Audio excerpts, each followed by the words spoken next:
They skipped my birthday, so I skipped their fortune. When I turned 29, my apartment was silent. No balloons. No calls. Not even a text from my family. I sat alone with a store-bought cupcake and a single candle, whispering, "Happy birthday, loser." That night, I promised myself something. One day, they'd regret ever making me feel invisible. 3 years later, they did.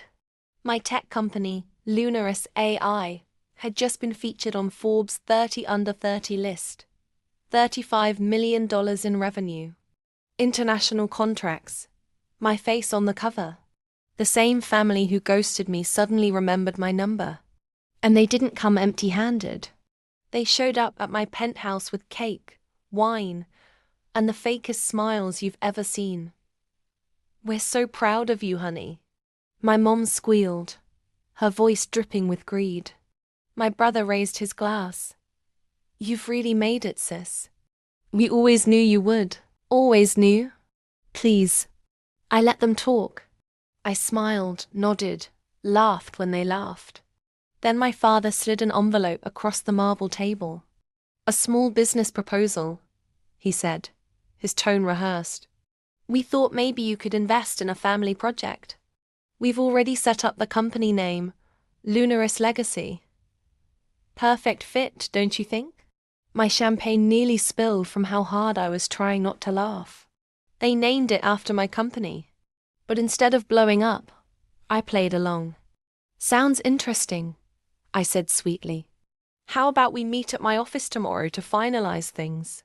They grinned, clinking glasses. They thought they had me. The next day, I invited them to the Lunaris headquarters. 30 floors of glass and steel overlooking San Francisco. When they arrived, cameras were already rolling.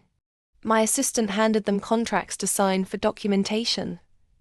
They didn't even read them, too blinded by greed. Once their signatures were sealed, I gestured toward the huge monitor behind me. "Congratulations," I said. "You've just officially donated your family company, Legacy Investments, to the Lunaris Foundation for Girls in STEM. The one I founded." Their faces dropped.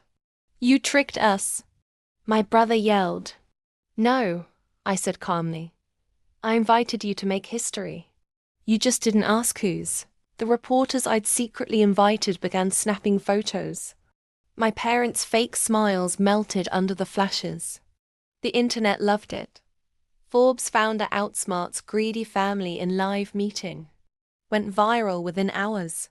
That night, I sat in the same quiet apartment where no one had shown up 3 years earlier. But this time, I didn't need candles or cake. I had peace. And when my mom called crying, begging for forgiveness, I simply said, "You should have been there when I had nothing." I hung up, smiled, and poured myself a glass of wine. Revenge never tasted this smooth.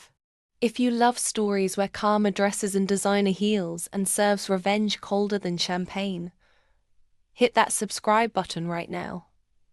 Because the next story, oh, it's even sweeter.